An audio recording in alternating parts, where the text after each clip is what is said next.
Eu queria saudar todos vocês que estão nesse campo da nossa comunidade Chácara Primavera, bem como aqueles que estão nos acompanhando pela internet agora ou em um dos nossos videosites, seja em Limeira, seja em Curitiba. Aqui, para vocês que nos acompanham pela internet e para aqueles que estão aqui presentes, o impacto da palavra de Deus nas nossas vidas hoje seja o mesmo, seja profundo, seja transformador. Nós temos trabalhado essa série, Operação Patmos, revelações que demandam mudança. E o que eu tenho mais escutado de feedback das pessoas depois de cada pregação é o impacto acerca das demandas por mudança. E eu espero que hoje não seja diferente. Como todos vocês já sabem, essa série, ela em parte foi inspirada pela operação que foi deflagrada pela Polícia Federal no Brasil há cerca de 2 meses e meio, 3 meses atrás, a operação que tinha como alvo o senador Aécio Neves e o nosso atual presidente da República, Michel Temer, que, por sinal, essa semana revela-se uma semana decisiva. Na próxima quarta-feira, dia 2, se tiver quórum, a Câmara de Deputados vai votar pela continuidade ou não da denúncia feita pela Procuradoria-Geral da República ao presidente Michel Temer. Agora, eu estou fazendo uma campanha desde hoje pela manhã, quando eu ouvi pela primeira vez essa música cantada há pouco pela Antonella. Essa música que diz que não existem grandes, não existem poderosos, diante dele são todos iguais, e ele vai trazer toda a verdade à tona, como o sol do meio-dia. E eu estou fazendo uma campanha. Você já pensou se a reunião da Câmara de Deputados Federais, na quarta-feira, iniciando os trabalhos do semestre, essa música é cantada como primeiro ato, para todos eles, para que eles escutem em alto e bom som. Não importa os acordos que foram feitos, tudo isso vai vir à tona um dia. Não importa se eles acham que estão levando vantagem. Eles vão se deparar um dia com Deus, justo juiz, e eles vão ter que responder diante desse justo juiz pelo que eles fizeram. Não seria legal a Antonella cantando para todos os deputados, abrindo os trabalhos do Congresso, da Câmara dos Deputados? Bom, eu acho que uma preocupação latente em todo brasileiro nessa situação tem sido a tolerância conivente. Assim, de repente, os nossos políticos que tanto se atacavam uns aos outros se tornaram tão compassivos uns com os outros. Você percebeu isso? É uma tolerância conivente. Eu te protejo, você me protege. E se, de repente, a Operação Patmos não tivesse como foco a política brasileira, os políticos brasileiros, mas tivesse como foco cristãos como eu e você, discípulos de Cristo, comunidades cristãs como essa, Chácara e tantas outras. E se, de repente, Jesus decidisse criar uma força-tarefa entre anjos para investigar o que está acontecendo nos bastidores da vida das comunidades e nos bastidores da vida dos cristãos. E se, de repente, Jesus aceitasse a delação premiada de alguns demônios, só alguns demônios, que resolveram falar tudo que sabem. Tudo que sabe sobre você, tudo que sabe sobre mim, tudo que sabe sobre os bastidores da igreja. O que viria à tona? Quantas revelações bombásticas não viriam? É mais ou menos isso que acontece no primeiro século, quando o apóstolo João, o último dos apóstolos, ainda com vida, no final do primeiro século, ele está exilado na ilha de Patmos devido à perseguição que o Império Romano impôs aos cristãos, e ali ele recebe uma visita ilustre, a visita de Jesus. E Jesus decide revelar a João os bastidores das igrejas da Ásia Menor. Uma coisa é o que você vê do lado de fora. Jesus decidiu revelar o que existia nos bastidores da igreja da Ásia Menor, mas também nos bastidores do Império Romano. E nos bastidores da história, porque quando João, da ilha de Patmos, olhava para a história, ele via só coisas que davam a ele desesperança. César era o grande e poderoso, com o seu império, com o seu exército, com o seu poder econômico, que chance teria a igreja, e de repente Jesus revela os bastidores da história. Jesus revela que por detrás da história que vemos, existe uma eternidade que nós não vemos, e nesse exato instante da história, na eternidade, quem reina não é César, é Jesus. Quem reina não é Trump, é Jesus. Quem reina não é Michel Temer, é Jesus. E o livro de Apocalipse, o resumo da mensagem de Apocalipse para todos nós, e principalmente para os cristãos da Ásia Menor no primeiro século, é o seguinte: no final vai dar tudo certo. Porque Jesus é o rei. E ele reina na eternidade. Na história as coisas parecem ainda confusas, mas ele tem o poder para fazer convergir o reino eterno na história. E é isso que ele está fazendo. É isso que ele está fazendo. Hoje, nós vamos conversar um pouco sobre a igreja nessa cidade chamada Tiátira. Essa cidade, diferentemente das outras cidades que nós já vimos até agora, não era uma cidade assim grandemente conhecida, estratégica, poderosa no primeiro século. Não, essa na verdade é uma cidade que surge quase que por acaso no entorno de uma base militar romana avançada. Na medida em que os militares precisavam de uma base, a cidade começa a surgir no entorno da base. Agora, gradativamente essa cidade se torna um centro comercial, e como a gente já disse aqui sobre as outras cidades, mas para você que não estava aqui, é importante você entender isso aqui. O sistema de comércio na Ásia Menor, numa sociedade onde a cultura pagã regia os movimentos das pessoas, fazia com que dentro do comércio existissem diferentes associações chamadas de guildas. Essas associações, cada uma delas possuía o seu Deus, a sua divindade patrona, o Deus patrono daquela associação. Então, por exemplo, os pescadores, eles adoravam nas suas reuniões um determinado Deus, porque eles entendiam que esse Deus iria livrá-los de todo o mal, iria abençoar os seus negócios. Agora, me acompanhe no raciocínio. O que acontecia quando um cristão se convertia, e ele fazia parte de uma guilda como essa, e ele não se curvava diante daquele Deus, ele não acendia incenso para aquele Deus, ele não sacrificava animais para aquele Deus. Os seus amigos de associação começavam a olhar para ele preocupados, porque ele iria atrair a ira do Deus patrono. Então, o que eles faziam? Eles baniam, eles expulsavam o cristão.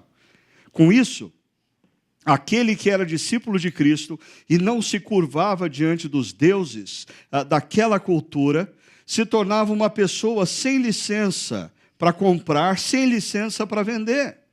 Ninguém vendia para ele e ninguém comprava o produto dele. Consequentemente, ele ia empobrecendo gradativamente.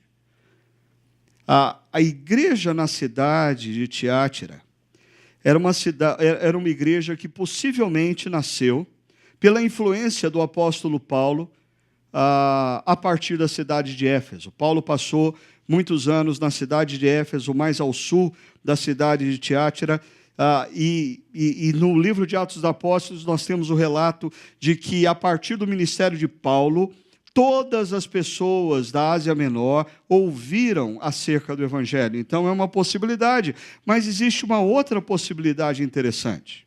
Dessa igreja ter sido plantada, fundada por uma mulher. Uma mulher que era vendedora de púrpura, e uma das suas viagens de negócio passava pela cidade de Filipos, que fica do outro lado do mar Egeu, já no continente que hoje é a Grécia. E essa mulher estava viajando a negócios e passando por Filipos se deparou com o apóstolo Paulo. E ela compreende a mensagem de Jesus, ela se rende a Jesus e, quem sabe, existe a possibilidade dessa mulher ter voltado para a sua cidade e ela ter sido o início dessa igreja nessa cidade. Mas a mensagem que Jesus envia para essa comunidade, para essa igreja, tem a ver com a tolerância conivente. Jesus tem uma acusação aos cristãos de Tiatira. Eles estavam vivendo uma tolerância conivente.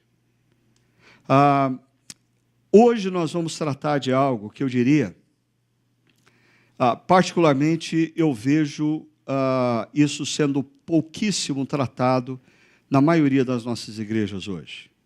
Porque nós estamos habituados a ouvir, e isso é bom, isso é verdade, do Deus da graça, do Deus de amor, do Deus que nos aceita como somos, do Deus que nos perdoa pelos nossos erros, mas muito pouco se fala sobre o fato de que esse Deus, que é gracioso e que é amoroso, ele quer ser levado a sério.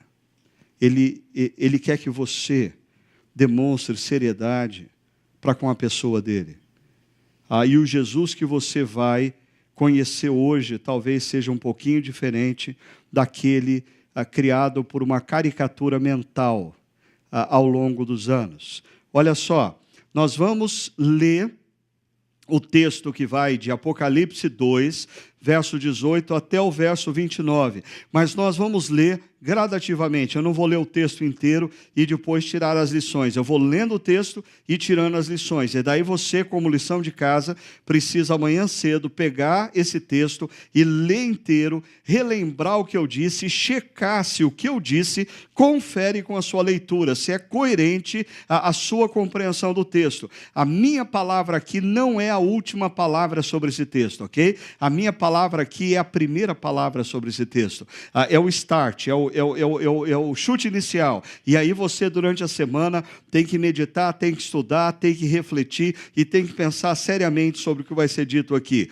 Nós vamos começar pelo verso 18, onde nós temos a apresentação do remetente dessa mensagem. Quem é o remetente dessa mensagem? Diz o verso 18. Ao anjo da igreja de Tiatira, escreva: estas são as palavras do Filho de Deus, cujos olhos são como chama de fogo e os pés como bronze reluzente. Jesus se apresenta como o Filho de Deus. Quem está falando não é ninguém mais do que o Filho de Deus. Só que isso, para a cultura da época, primeiro, era uma grande ofensa ao imperador romano. Porque o imperador romano chamava para si esse título. Ele era o Filho dos deuses. A igreja está sofrendo debaixo da perseguição do Império Romano. E Jesus se apresenta a João dizendo: o Filho de Deus é quem fala. César não é o Filho de Deus. O Filho de Deus sou eu. E olha como Jesus se revela. Primeiro, ele diz... é a palavra dos filhos de Deus, cujos olhos são como chama de fogo. Essa imagem de Jesus com olhos como chama de fogo, ela faz todo sentido quando você lê um pouquinho mais abaixo o texto, e você chega no verso 23, aonde Jesus diz que ele é aquele que sonda mentes e corações. Jesus não enxerga o exterior, Jesus enxerga o interior. Jesus sonda mentes e corações. Não adianta você querer se relacionar com Ele a partir da sua imagem, da imagem que você criou, da imagem através da qual você se relaciona com as pessoas que te cercam. Jesus conhece a sua mente, Jesus conhece o seu coração, Ele sabe absolutamente de tudo acerca da sua vida. Tudo. Ele sabe de tudo que se passou ao longo dessa semana. Ele sabe de tudo que se passou nos últimos anos. Ele sabe de tudo o que aqueles que te cercam conhecem e também daquilo que os que te cercam não conhecem. Ele sabe absolutamente tudo o que passa na sua mente e no seu coração. E ainda, ele é aquele que tem os pés como bronze reluzente. A ideia de que ele é aquele que se move com poder e força, aquele que se move com firmeza. E isso é uma relação com o verso 27, que é uma citação do Salmo 2, que diz que Jesus, por ser aquele que tem pés de bronze reluzente, aonde ele pisa, ele estraçalha como se fosse um vaso de barro frágil. Até o Império Romano. Até os grandes poderes do mundo. Quando Jesus decide se manifestar como Filho de Deus, ele tem como pés de bronze reluzente.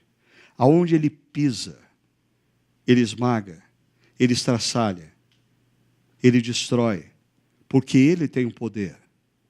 Perceba, essa imagem de Jesus, ela é a mesma imagem que nós temos no capítulo 1, só que daí é João descrevendo quem ele viu, e no capítulo 19 de Apocalipse, quando Jesus está sobre um cavalo branco, pronto para entrar na história e consumar o seu reino na história, e aí o texto também diz que ele tem os olhos como de fogo. E ele tem um exército pronto para entrar na história e esmagar os poderosos que oprimem, que fazem injustiças, que contam mentiras, que vivem às custas do povo. Eu acho que nós, na nossa religiosidade brasileira, nós estamos sofrendo grandemente na nossa sociedade e também na nossa ética cristã, pelo fato de nós termos nos esquecido desse lado de Jesus. Talvez a nossa relação é com Jesus que é apresentado nos evangelhos. E aí a gente cria uma espécie de caricatura de Jesus. E sempre quando a gente pensa em Jesus, a gente pensa num sujeito assim hippie, paz e amor, pacifista e vegano. Com todo respeito aqui aos veganos, ok? É só para dar ênfase que a gente às vezes pensa em Jesus assim como alternativo. Jesus não briga com ninguém. Jesus é hiperalternativo. Jesus é da paz. O que você falar, para não brigar com Jesus, para não brigar com você, Jesus concorda. Não importa o que você esteja fazendo na sua vida ou da sua vida, Jesus olha e fala assim, que bonitinho meu filho. Tadinho, ele errou outra vez, que peninha. Nós esquecemos dessa dimensão de que o Jesus que entra na história e se revela nos evangelhos é o Jesus que se faz o Cordeiro de Deus, que vai morrer naquela cruz por mim e por você. Mas ele ressuscita no terceiro dia. E depois ele é elevado aos céus. E hoje ele reina. E ele tem um compromisso. Ele tem um compromisso não apenas com o amor e com a graça. Jesus é um Deus que tem um compromisso com a justiça e com a verdade. E ele não pode tolerar aonde, em nome do amor e da graça, se vive injustiça e mentira. Jesus não pode ser conivente com essa ideia. Aí, a semana passada nós falamos sobre conversas cruciais. E algumas pessoas me contaram acerca de conversas cruciais que elas tiveram. Eu achei muito legal. Outros falaram assim, Ricardo, eu descobri que eu não sei ter conversas cruciais. Então, leia as 7 cartas às igrejas do Apocalipse e aprenda com Jesus a ter conversas cruciais. Jesus nos apresenta um excelente modelo. Por exemplo, jamais comece com a crítica, jamais comece com o juízo, comece com o elogio, comece pelo lado bom, comece pelo reconhecimento do que a pessoa está acertando. E é o que Jesus faz, ele diz, olha só, conheço. E esse verbo, ele aparece nas outras mensagens anteriores. Conheço as suas obras, o seu amor, a sua fé, o seu serviço, a sua perseverança. Ele apresenta 5 características e acrescenta uma linha, que é um diferencial. Ele diz, e sei que você está fazendo mais agora do que no princípio. E esse está fazendo mais, essa palavrinha mais no grego, ela não é simplesmente mais em quantidade, ela é melhor. Você está fazendo melhor, você está fazendo com mais intensidade, você está fazendo com mais profundidade, você está fazendo com mais qualidade do que você fazia no princípio. Pensa nisso. Essa frase fez eu parar alguns minutos enquanto eu refletia e questionado a mim mesmo. Eu, Ricardo Agreste, quando eu penso no momento em que eu me encontro da caminhada com Jesus, as minhas obras, o meu amor, a minha fé, o meu serviço, a minha perseverança, hoje, ela é melhor, ela é mais intensa, ela tem mais qualidade do que tinha alguns anos atrás. Porque, pastoreando há 30 anos, eu percebo que a tendência não é bem essa. Quando a gente começa a caminhada cristã, quando a gente descobre o amor de Deus por nós, revelado em Jesus, a gente está disposto a fazer qualquer coisa por Jesus.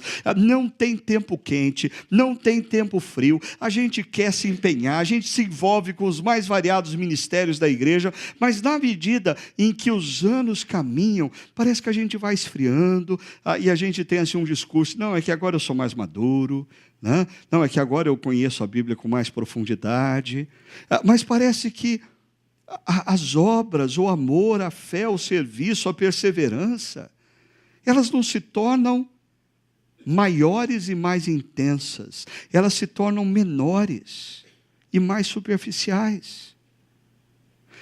Perceba que o que a igreja de Tiátira vivia é justamente o oposto da igreja de Éfeso, que nós vimos na primeira mensagem. Porque Éfeso tinha se esquecido das primeiras obras. Tiátira não. Ela tem vivido as primeiras obras de maneira mais intensa e mais profunda. Agora, depois de fazer o elogio, Jesus vai ter uma conversa séria. Jesus entra na conversa crucial e ele começa o confronto por essa palavrinha, no entanto, contra você eu tenho isso. Você tolera Jezabel, aquela mulher que se diz profetiza. Deixa eu tratar um pouquinho sobre esse tolera, depois eu vou para Jezabel. Você tolera. O verbo grego aqui dá a ideia de relevar palavras e atitudes de alguém. Alguém fala algo que é errado, mas você releva. Alguém faz algo que é errado, mas você releva. Aí eu fiquei pensando, como que a gente poderia traduzir essa ideia para um português bem claro, bem cotidiano? E a frase que me veio à mente foi fazer vistas grossas. Jesus está dizendo assim para os cristãos de Tiátira: vocês fazem vistas grossas para o que Jezabel faz e ensina. Ou talvez, uma outra frase, vocês colocam panos quentes. Vocês não resolvem o problema. Vocês colocam pano quente. Vocês fazem vistas grossas. Jezabel está ensinando e fazendo bobagens. E vocês estão praticando a tolerância conivente. Tolerância conivente. Jesus vai dizer para essa igreja: eu sou sim o Deus que se manifesta com amor e com graça, mas eu sou o Deus comprometido com a justiça e com a verdade. Eu não posso, em nome do amor e da graça, exercitar essa tolerância conivente que vocês, meus discípulos, estão tendo para com Jezabel. Quem é essa tal de Jezabel? Vamos lá. Não existia nenhuma mulher na comunidade de Tiátira chamada Jezabel. Jesus está fazendo o mesmo jogo que ele fez em mensagens passadas, trazendo uma figura do Antigo Testamento para discutir e explicar o que estava acontecendo no seio da igreja. A figura do Antigo Testamento que Jesus traz é da esposa do rei Acabe. A esposa do rei Acabe, Jezabel, ela era filha de Etibal, rei Sidônio. Baal é o nome de um deus cananeu. O significado do nome do pai dessa moça era com Baal. Eu vivo com Baal. Eu reino com Baal. Eu trabalho com Baal. Eu acordo com Baal. Eu vou dormir com Baal. Essa Jezabel é filha desse homem. E o rei Acabe se casa com essa mulher, já transgredindo um princípio claro e constante de Deus para o seu povo, para que ele não se coloque em jugo desigual, principalmente numa aliança afetiva, numa aliança de amor. A Jezabel é uma mulher que, diríamos, tem uma personalidade forte. Talvez assim, nas veias de Jezabel, corresse sangue português, espanhol, italiano, sangues assim que correm na grande maioria das mulheres brasileiras. E isso fazia com que Jezabel fosse assim uma mulher de personalidade forte. E ela vai se tornar a principal promotora do culto ao deus cananeu Baal em plena Israel. Para você ter uma ideia do que Jezabel faz. Ela consegue construir, com verbas públicas, verbas de Israel, um templo a Baal, na capital do reino de Israel. E mais, ela sustenta com os cofres públicos cerca de 850 profetas de Baal. Tudo pago, subsidiado pelo governo federal de Israel, cerca de 600 a 700 anos antes de Cristo. Interessante que você tem, num trecho do primeiro livro dos Reis, capítulo 21, revelada uma verdade desconcertante. Porque, lembre-se, a gente está falando de uma série que, assim, revelações vêm e revelações demandam mudanças. E revelações, às vezes, são bombásticas. E olha a revelação bombástica que nós encontramos nesse texto. Nunca existiu ninguém como Acabe que... Olha como é generoso o autor bíblico. Pressionado por sua mulher Jezabel. Pressionado. Vendeu-se para fazer o que o Senhor reprova. Aqui a gente tem dois perigos. O perigo de mulheres insensatas sabotarem a liderança dos seus maridos. Mas tem um segundo perigo. Maridos frouxos, que não encaram o princípio bíblico de que eles são os sacerdotes do lar. Eles são os líderes de Deus sobre a família, quer a nossa cultura contemporânea goste disso ou não. Mas para as feministas aqui de plantão, que se arrepiam só de ouvir eu tocando nesse assunto, eu só quero lembrar para você que os ensinamentos de Jesus são altamente revolucionários para a época e ninguém ensinou algo que valorizasse tanto a mulher como Jesus e o cristianismo no primeiro século, a ponto de o cristianismo alcançar homens desprovidos de qualquer afeição e respeito pelas suas mulheres, e dizer para eles que agora, como discípulos de Cristo, eles tinham uma obrigação: amarem as suas esposas como Cristo amou a igreja, até mesmo morrendo por elas. A liderança de um homem sobre uma mulher não é uma liderança tirana, não é uma liderança que abusa da mulher, mas é uma liderança baseada num amor como Cristo amou a própria igreja. Mas perceba, o problema de Israel não era que Acabe não era um bom rei. O problema era anterior. O problema de Israel é que Acabe, dentro da sua própria casa, não exercia liderança. É a sua mulher que impõe as regras, é a sua mulher que manda no jogo, é a sua mulher que determina quanto de espiritualidade ele vai ter, aonde ele vai ter e por quem ele vai ter. E assim, o culto a Baal se prolifera no reino de Israel.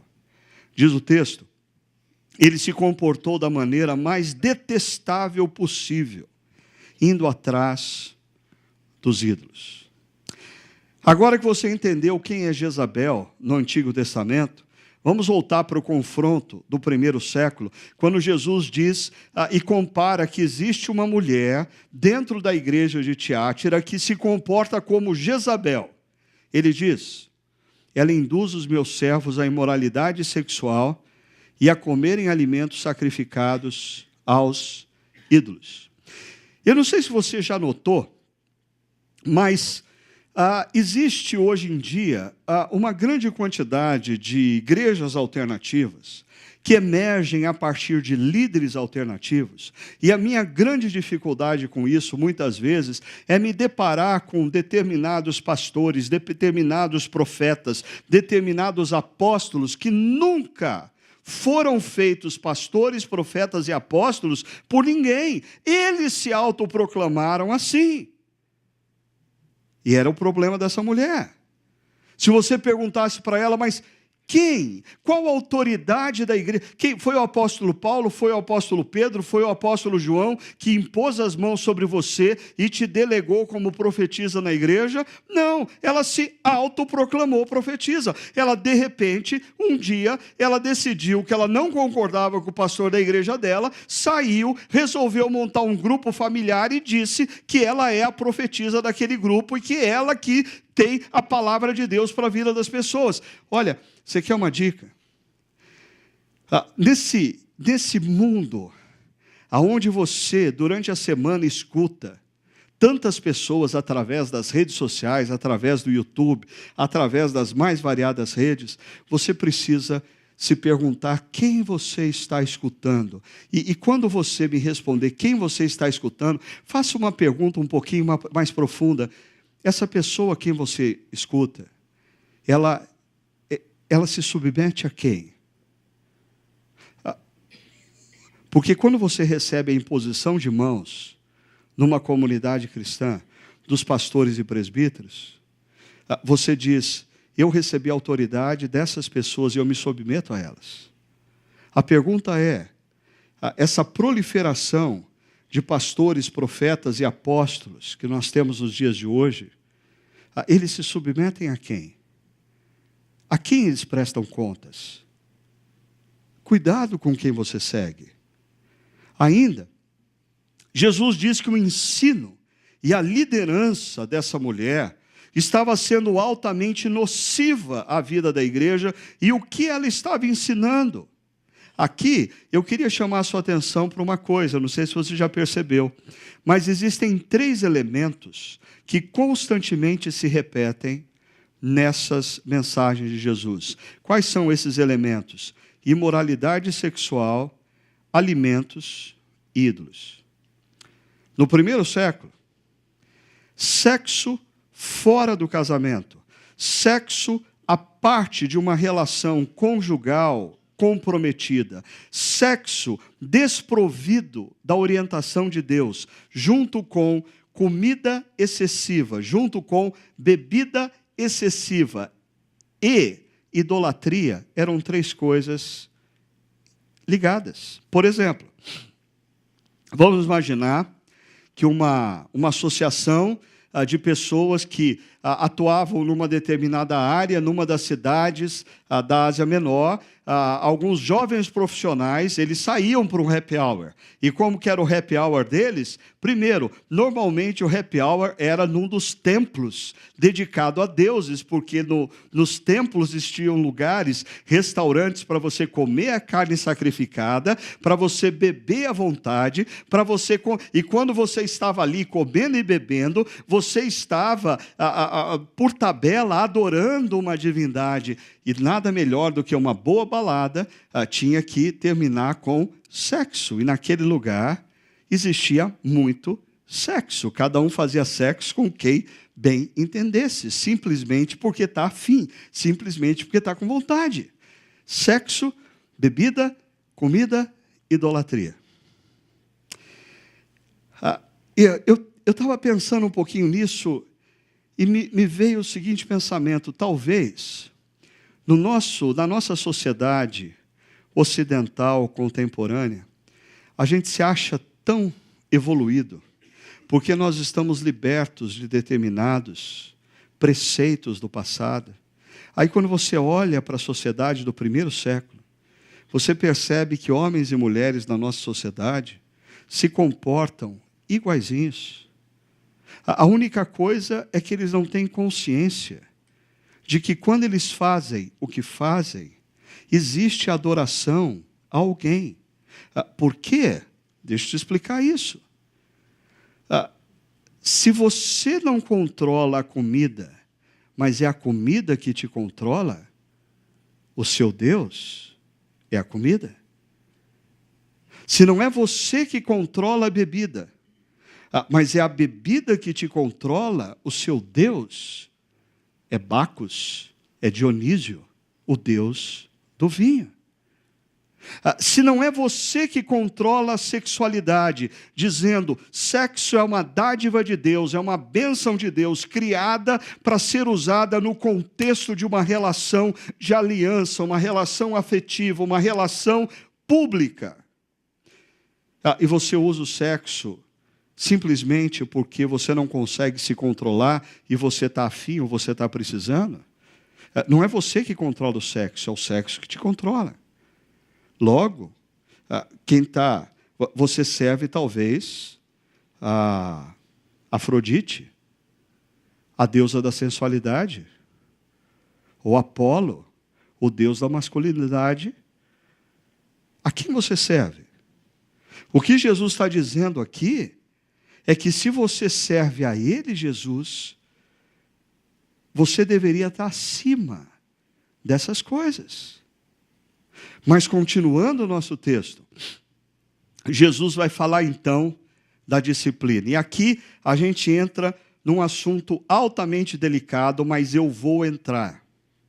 Primeiro, Jesus fala da paciência que ele tem para com aquele que conhece qual é a verdade, conhece os seus princípios, conhece os seus valores, mas insiste em viver fora desses valores. Tudo começa por paciência. Jesus diz: dê-lhe tempo para que se arrependesse da sua imoralidade sexual, mas ela não quer se arrepender. Jesus está dizendo que aquela mulher, ela tinha uma conduta errada, uma conduta equivocada, ela insistia em fazer as coisas na sua vida à margem do que Deus dizia que ela devia fazer. Mas Jesus diz: eu dei tempo àquela mulher, eu dei tempo àquela pessoa, eu dei tempo para quê? Para que ela se arrependesse, mudasse a mente. Mas o que Jesus diz sobre essa mulher? Ela simplesmente não quer se arrepender. Então vem o segundo estágio da disciplina, a intervenção. Jesus vai intervir na vida daquela mulher. Jesus vai gerar dor na vida daquela mulher. Jesus vai gerar dor na vida dos discípulos daquela mulher, com um propósito: que eles mudem de mente.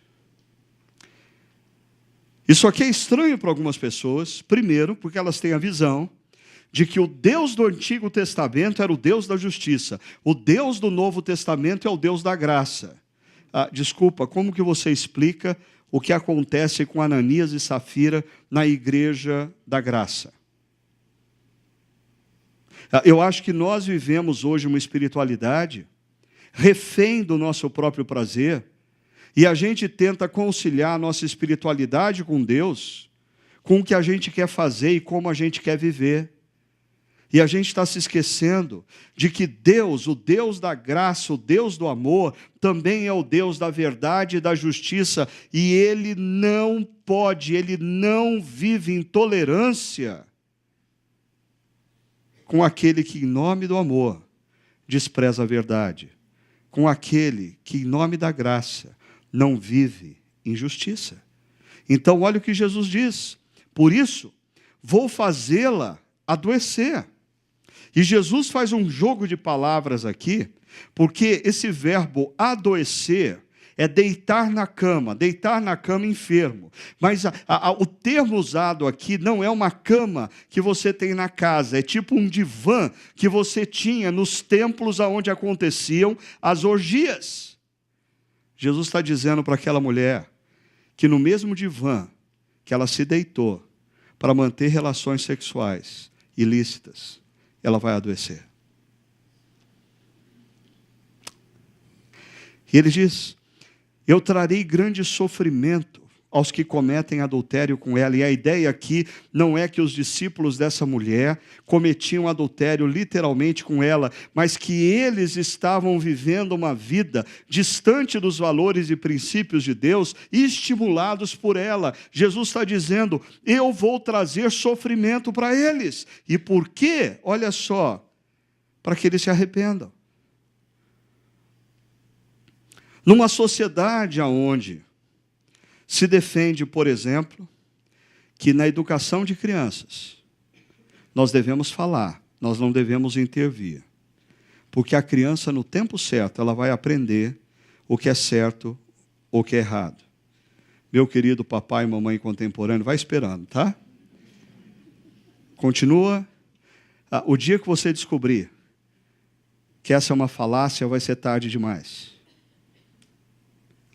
Hoje mesmo, na hora do almoço, a gente conversava, eu e meu sogro, ele estava falando de uma pessoa que ele tem estudado a Bíblia, que a pessoa estava defendendo que a criança, ela nasce boa. Eu diria, só defende essa tese quem nunca teve criança.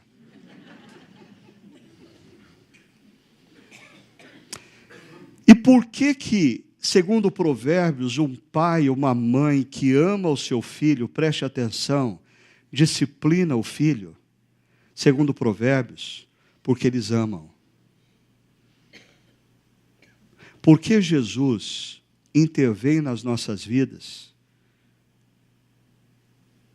e Ele é capaz de gerar sofrimento nas nossas vidas? Porque Ele nos ama.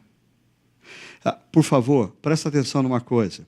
Se alguém sair daqui hoje e disser que o Ricardo Agreste está ensinando que todo sofrimento é decorrente da disciplina de Deus, isso é uma mentira. Eu não estou dizendo isso.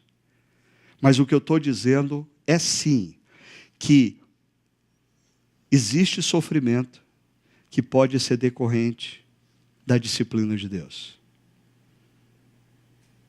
Você está brincando com Deus. Você está brincando com Deus. Você está se esquecendo que Deus é aquele que conhece as nossas mentes e os nossos corações.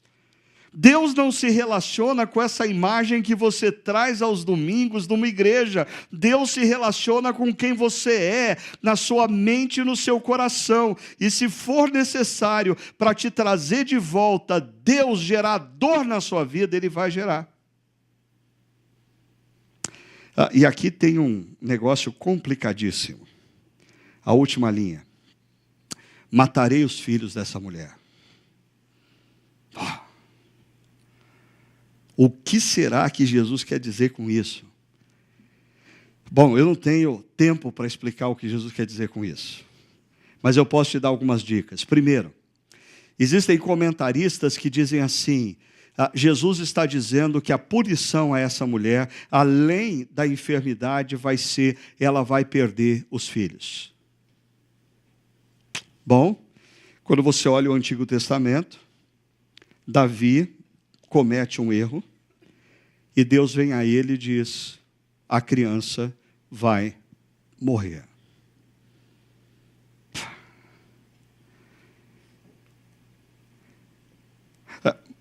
Mas Deus é aquele que deu a criança dele por causa dos nossos erros.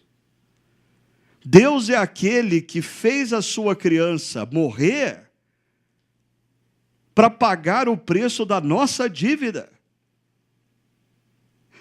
Existe uma outra interpretação disso aqui. A de que esses filhos não são necessariamente filhos biológicos, mas são discípulos, pessoas que seguem essa mulher. E Jesus está dizendo, se eles não se arrependerem, eles podem chegar num estágio da vida aonde eles estão desonrando tanto o meu nome, aonde eles estão fazendo tanto estrago, aonde eles estão gerando tantos problemas, que o último nível da disciplina pode ser a morte. Bruce Wilkerson, num livro chamado O Segredo da Videira, eu acho que é nesse livro que ele apresenta uma tese muito interessante sobre 7 níveis da disciplina de Deus.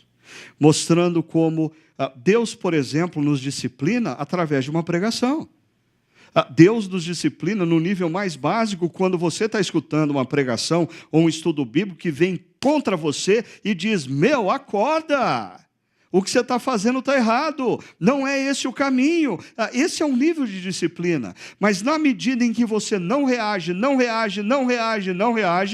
Bruce Wilkerson defende a tese de que pode chegar um momento em que a morte é uma disciplina de Deus.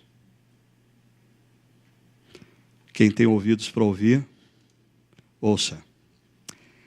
Terceiro nível da disciplina, a conscientização, ou seja, o ensino aos outros. Olha só o que acontece aqui. Jesus diz: então todas as igrejas saberão que eu sou aquele que sonda mentes e corações. Quando Jesus intervém na vida de uma pessoa que está errando, de uma pessoa que está pecando, de uma pessoa que insiste em caminhar no caminho que não é de Deus, os demais discípulos de Cristo acordam para o fato e dizem: uau, é verdade. A gente está se esquecendo que nós seguimos o Jesus que é todo amor, que é todo graça, mas é todo verdade, é todo justiça, e Ele conhece as nossas mentes e corações, e Ele demanda de nós coerência.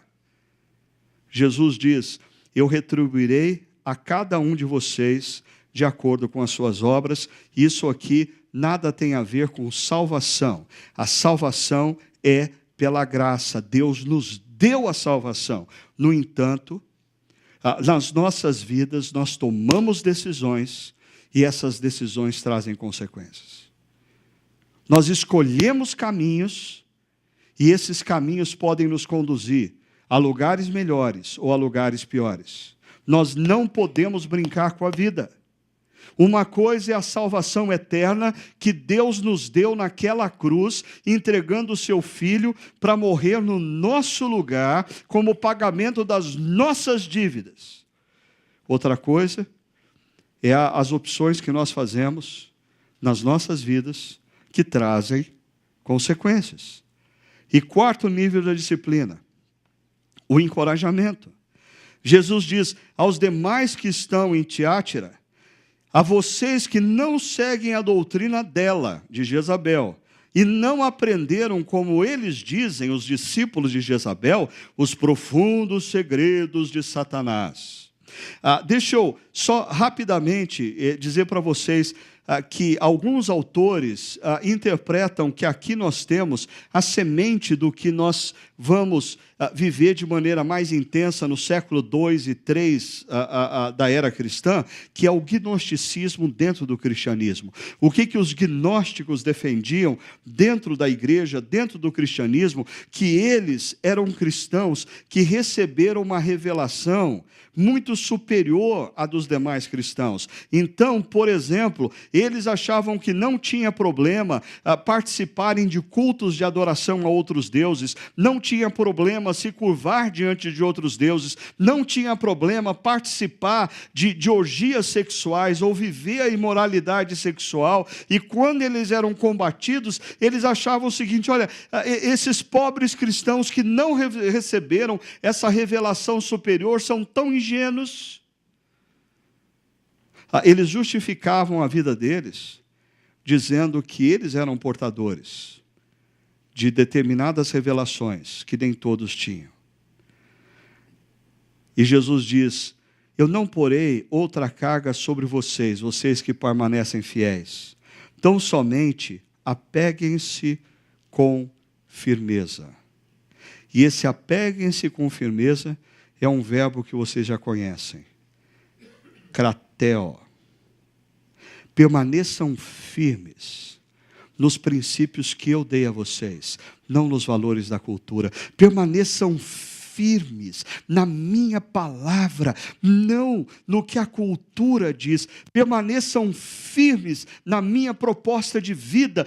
E se lembre da palavra de Deus no livro de Deuteronômio, que se repete por cerca de 5, 6 vezes. Esses princípios e esses valores que eu te dou por uma razão, meus filhos, para que tudo te vá bem. Assim, a mensagem de Jesus termina falando da recompensa. Essa mensagem à igreja de Tiatira é uma mensagem dura. É uma mensagem difícil. Eu até dizia hoje cedo num outro campo, assim, olha, eu não estou bravo com você. É o texto bíblico que é bravo. A mensagem é pesada.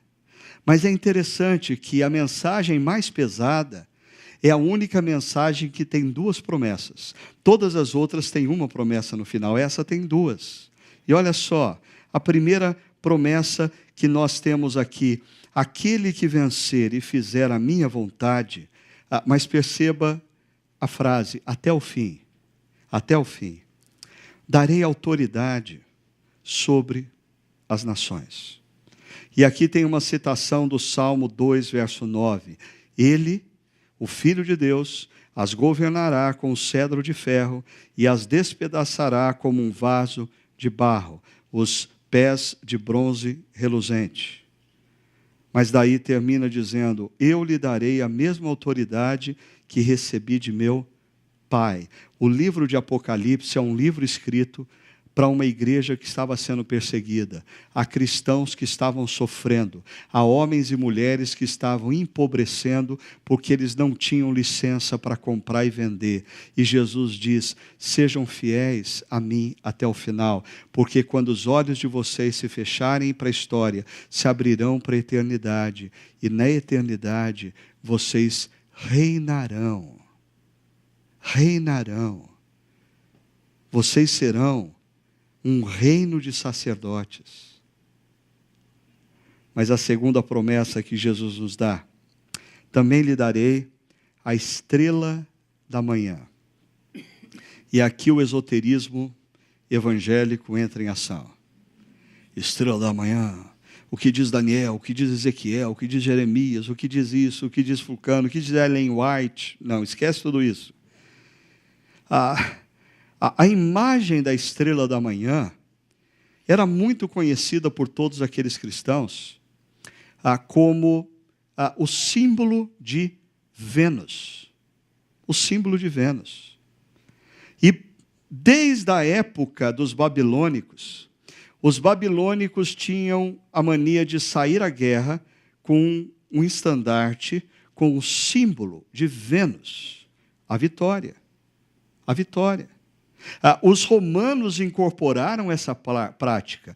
E os romanos saíam a combate com um estandarte que estampavam Vênus, a vitória. Só que Jesus, em Apocalipse capítulo 22, verso 16, diz assim: eu sou a estrela da manhã. Eu sou a vitória de vocês. Vocês estão lutando com dificuldades. Cada um de vocês tem erros, tem pecados. Eu conheço a mente e o coração de vocês. Se vocês forem julgados a ferro e fogo pelo que vocês são e pelo que vocês fazem, vocês não vão conseguir obter absolutamente nada diante de Deus. Por isso, eu entrei na história, eu morri naquela cruz por você, e a prova de que o meu sacrifício foi aceito é que no terceiro dia eu ressurgi dos mortos e agora eu estou assentado à direita de Deus. Eu sou a vitória de vocês. Eu sou a vitória de vocês. Aquele que tem ouvidos, ouça o que o Espírito diz às igrejas.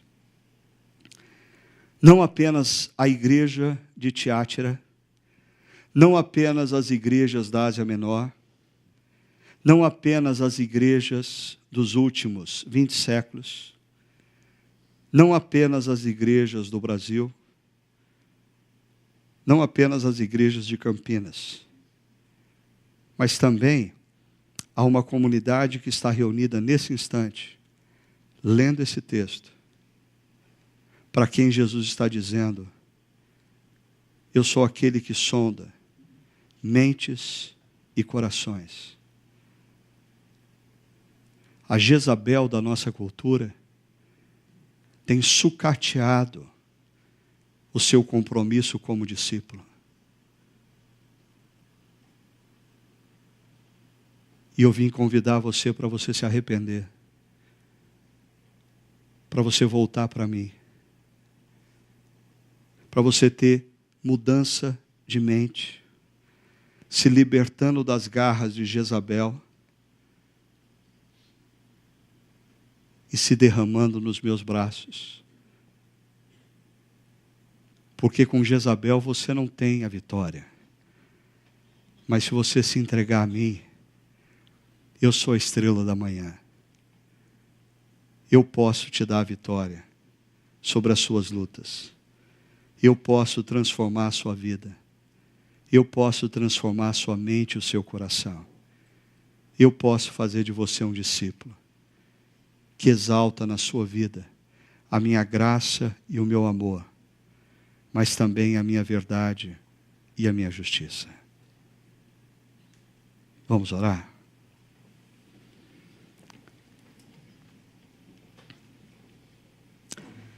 Senhor, nós estamos diante do mesmo Senhor Jesus que João esteve na ilha de Patmos. Nas tuas próprias palavras, Senhor, o Senhor diz que o Senhor anda entre os candelabros, por isso o Senhor está nesse exato instante aqui, no nosso meio, andando entre nós, discípulos do Senhor, envolvidos pela cultura contemporânea, que constantemente nos oprime, a sermos homens e mulheres que buscam a alegria instantânea, o prazer momentâneo em tantas coisas, sem nem mesmo ter consciência de que nós estamos nos curvando diante dos deuses da nossa cultura. Senhor Jesus, tem misericórdia de nós. Nós não queremos ser alvos da tua intervenção. Por isso que nessa noite, a tua graça nos alcance de maneira impactante. Que o Senhor ilumine as nossas mentes e corações, para cada um de nós perceber com exatidão aonde tem errado, aonde tem falhado, e aconteça o que o Senhor mais deseja em nossas vidas, a metanoia, a mudança de mente, a mudança de disposição. Que exista espaço e tempo nessa noite, para declararmos com os nossos próprios lábios, de que o Senhor está certo, e nós estamos errados. Que exista a consciência de que o Senhor Jesus que vem ao nosso encontro é aquele que derramou o seu sangue para nos resgatar, para nos perdoar, para nos dar uma nova vida. Por isso Ele tem todo o direito de vir ao nosso encontro e nos confrontar se nós não estamos vivendo em novidade de vida. A nossa vida não é mais nossa, é dele. Senhor, que essa seja uma noite de profunda reflexão dos nossos atos, das nossas atitudes, dos nossos pensamentos e motivações. E que essa reflexão nos leve ao arrependimento e à consequente reaproximação do Senhor. Nos ensina a sermos discípulos do Senhor na nossa cultura, discípulos que falam e vivem a graça, sem em momento algum com suas vidas negarem a verdade e a justiça. Que os nossos atos de verdade e justiça revelem o poder do teu amor e da tua graça em nossas vidas. Em nome de Jesus. Amém.